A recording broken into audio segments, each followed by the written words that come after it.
In January of 2008, the first episode of one of the greatest television series of all time would air, starring a chemistry teacher faced with a terminal illness and in his helplessness decides to start producing and distributing methamphetamine.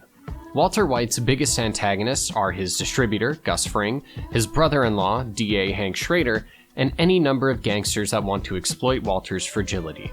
The most hated character, however, is none other than Skyler White. Her greatest crime? Impeding fun.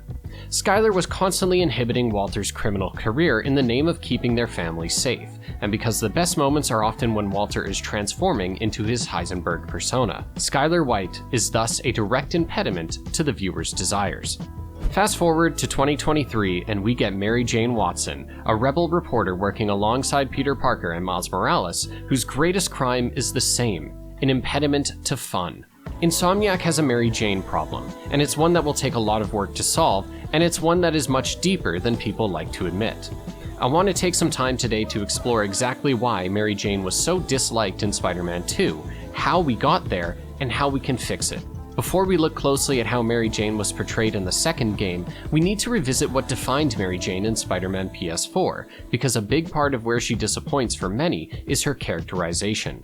In the first game, Mary Jane is a budding journalist who previously broke up with Peter because she felt she was treated like a liability instead of a partner.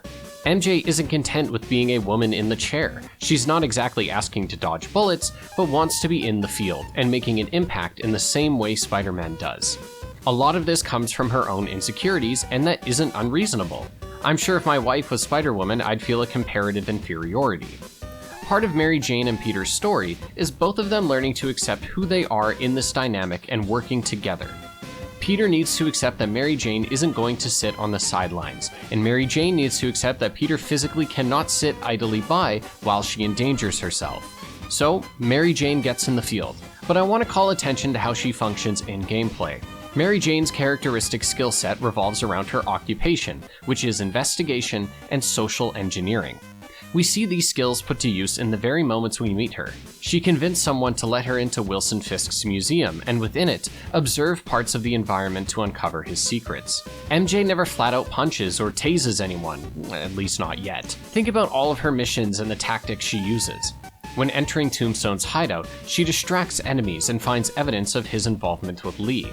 Next, she tries to infiltrate a Sable base using lures, turning off lights, and again, sneaking around.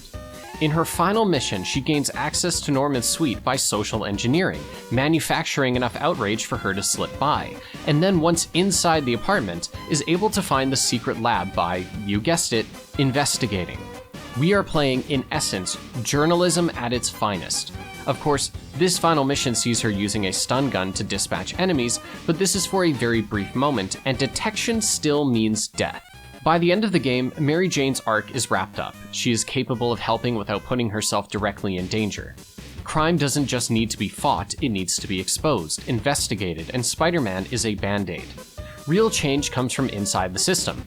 Oscorp's shady business practices created Martin Lee and Dr. Octopus, and Spider-Man in these games rarely goes after the villains who operate within the legal system. So Norman is constantly able to get away with creating the very virus that took so many lives across New York. In the city that never sleeps, MJ and Peter decide that they are going to go to Symkaria to investigate the political climate there, and when we pick up in Spider-Man 2, we see that MJ is still breaking stories in New York and has released an entire book on the war in Symkaria, though it was a financial flop. The first major issue with Mary Jane's role in the second game is that much of her arc is retread from the first game. She is still insecure in her role as sidekick and is often doing things without thanks, such as covering Peter's bills so he can avoid his problems in the name of wearing the mask, and receiving the praise that MJ wishes she could get. The problem is that she is ultimately facing the same problem from the first game, and because it's treated as a new arc here, it's tiring the moment it shows up. It's the same issue with Miles, where he is still trying to find his footing as his own Spider-Man, as if the events of his own game didn't happen. A Miles Morales original? What was this supposed to be then? The only time Mary Jane expresses her true emotions is within her moments as Scream, and because this takes place in the third act, something we know was reworked and mangled later in development, there is reason to believe that this encounter wasn't intended to be the first time these insecurities came up. But the reality remains that this, more or less, is where it first shows up, regressing her character thematically in an unsatisfying way. Further here, we get Peter simply allowing her to do extremely dangerous tasks without a second thought. And while yes, this means he has learned something from the first game, would it not make sense to put up a bit of a fight given that she is infiltrating significantly more dangerous syndicates and Peter is fresh off of losing someone? I imagine he would be even more protective. But this is only one part of the puzzle, and the other is the segments where we play as Mary Jane. Now, something interesting is that we only spend about 30 minutes as Mary Jane in Spider-Man 2, which is much lower than I or you probably thought, but I want to call attention to what she is doing in these scenes, because I think it could explain why some people felt put off by them. But before we get into it, we have to have a broader discussion about what power looks like in media and its inherent link to violence and domination. Often when looking at powerful characters, and especially how they express that power, it's through physical violence. Every powerful villain in the series, and even powerful heroes, show their power by showcasing how much violence they can enact. For our heroes, it's retaliatory violence, and for the villains, it's violence against the helpless, and part of what defines power for Insomniac is the ability to make another character look weak. This is something I discussed in a video on if Peter was nerfed and why. Essentially, Insomniac has a writing quirk where, instead of making a character strong by increasing the amount they can do, they will make another character weak to create a relative strength. For example, in Spider-Man Miles Morales, Rhino does not get stronger and thus beat Peter. Peter just loses and would have otherwise died to an enemy he was able to defeat in a 2v1 just a year earlier. Now let's examine how MJ is portrayed in Spider-Man 2, which is as a powerful character, represented by the violence she expresses. Think of our first time controlling her. We are in a hunter headquarters and sneaking around a small army, except this time with the ability to take down nearly all of them, and on top of that, take a direct arrow. Mary Jane can power through getting shot, and this alone muddies her humanity because I don't care who you are, an arrow like that will stop your ass dead in your tracks. Sure, players make plenty of concessions when it comes to video games already, but she, in the context of this world, is capable of shaking off a hit in the same way Spider-Man can. Not only that, but she is then able to get the drop on many trained hunters. There's a great example here of how MJ can be done right, where MJ has to figure out where the key to Connor's cell is, and she does this by investigating the area, learning information, and then weaponizing that information to get what she wants. The problem is that just before this, a hunter gets the drop on her, and she takes them out. Hunters. Trained hunters, and conveniently, this is the only unarmed hunter in the game. My problem isn't in that MJ is capable of handling herself, but it's that she is shown to be powerful through physical violence when that goes against what her character's power was in the first game. Her whole strength was that she was able to utilize her voice and her platform to help take down crime, not utilize a fucking gun. Our next time playing as her, we get to use web shooters, which again blur the line between her and the superpowered beings. And then finally, at the end of the game, she is given one of the hardest tasks in the group. Miles is told to, get this, distract them, while MJ sneaks into the symbiote nest to steal the meteorite. This once again is a desperate attempt to make MJ feel a part of the team, when she could utilize her skill set in different ways. How about instead of her using a gun, she can get into the Daily Bugle and broadcast a frequency that is high enough pitched for people to not hear, but enough to drive the symbiotes across the city into a frenzy. This would give Mary Jane a way to be integral to the final plan, have her actions reflect her character, in this case her ability to spread a message, and it would also explain why throughout the entire ending sequence at the Emily May Foundation, no symbiotes show up. The whole purpose of Mary Jane being Scream is that it was reflective of her character in two ways. One, it was her way of lashing out, quite literally kicking and screaming.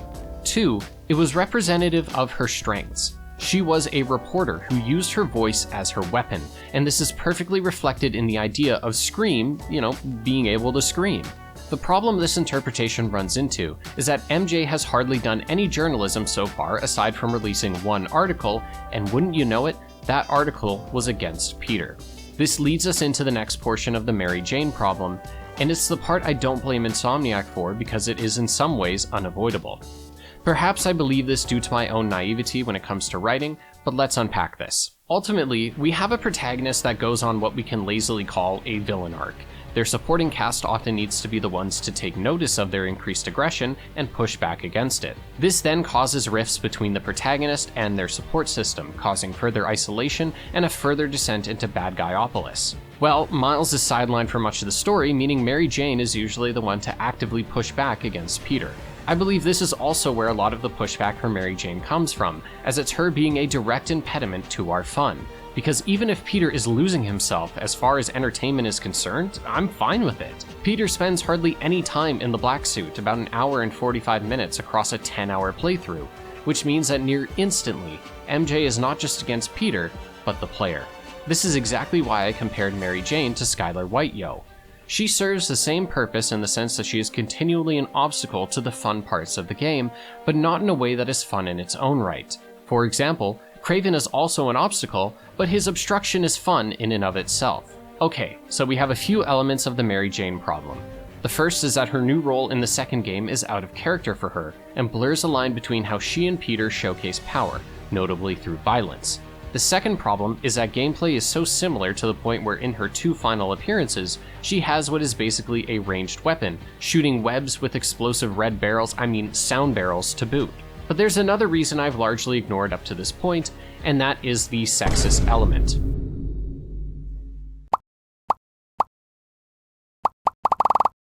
I bring this up because it wouldn't be the first instance. Anna Gunn, the actress who portrayed Skylar, mentioned that she felt sexism played a role in her reception, specifically stating that they felt as though she was in the way of Walter being able to do what he wanted to do. In other words, an inhibitor to his power, and subsequently his manhood. Now, this is a difficult issue to discuss in a video essay like this, because I can't prove the presence of misogyny in a character's backlash. This is because misogyny has a broad definition, and rarely will anyone ever flat out admit to hating women. They might say that MJ looks ugly and that Peter deserves grade A FAP material, but they'll likely say it's not about misogyny, it's about appealing to fans, men, or just being apolitical. There's a certain stipulation behind words like misogyny and incel and whatever else that cause people to immediately shut their ears. But with that said, I think it's difficult to pretend that this didn't play at least some kind of role in the backlash Mary Jane got in the second game, because for more attractive characters, we see the other side of that bias. Conveniently, when a character is a walking sex doll, a la Eve from Stellar Blade, the blatant writing quirks are conveniently almost never discussed. Side note, putting aside the poor character writing in that game, Stellar Blade is a really good game and I highly recommend it. It's some of the best gameplay and has one of the best soundtracks on the PS5, period. Obviously, part of why people don't like MJ's appearance in this game is because her face was changed. I think the change alone is part of the issue, because even when changing Peter's face between the original and remastered release of Spider-Man, there was a considerable backlash. But why did the face change so much? It doesn't look bad, and I'll always be part of the camp that thinks this is not an exclusive MJ problem, especially given how bad Harry and Peter look at certain angles. And side note, can we stop fucking with this guy's face, please? It's like watching a movie series where they recast the main character each time. And so, with MJ, we see a character that has a changed facial structure. This was due to a nasty car accident involving the face model between the 2 games, and many point to that as being the reason her face looks different. And I guess I agree, however, we don't necessarily have perfect accuracy for MJ's first appearance either, looking much younger than she is supposed to. So honestly, the third part of the MJ problem is simply that, in our current society, she is most likely to receive backlash for simply existing. Often when we want to dislike a game for some reason, we use a different issue as a jumping off point, as if to say, the game is bad because of this, and if we want to see how, then we point to something else that in turn gives the first statement credibility. We saw this often with Sweet Baby Inc. Many people will claim that that company pushes games to include political agendas that end in failure. They say, look how bad the story is in Spider-Man 2. It's their fault. Look, they added a black and deaf girl clearly for DEI, omitting that Haley had a prominent role in Miles Morales, and Miles Morales even contains the most overt political messaging with its Black Lives Matter mural, and yet, Sweet Baby didn't touch that game. Could this consulting company really have impacted the story much? I doubt it, and even if it did, that doesn't mean the ideology they represent is responsible for the game's shortcomings. I mean, are we gonna blame the team tasked with improving the writing for Spider-Man 2 for not having time trials, for having dumbed down crimes, for having underwhelming side content? Insomniac has always had issues with writing, even in the first game that is quickly turning into a sacred cow. They've always struggled with showing signs of power without defaulting to violence. They have always made a point to include Peter's support system, shoehorning them into scenes where they realistically don't belong. And they've always had character faces that look a little bit off in certain shots. Sure, that doesn't excuse the problems, but the sooner we move away from bad faith criticism towards Spider-Man 2, the sooner we can stop muddying the waters. When the problems with the sequel are laid bare and aren't hijacked by people who make money off of making you angry and dividing you, then that is when we will get better products. Perhaps this is less of an MJ problem and more of an audience problem. Thank you so much for watching. Feel free to check out some of my other videos, and I'll see you guys next week.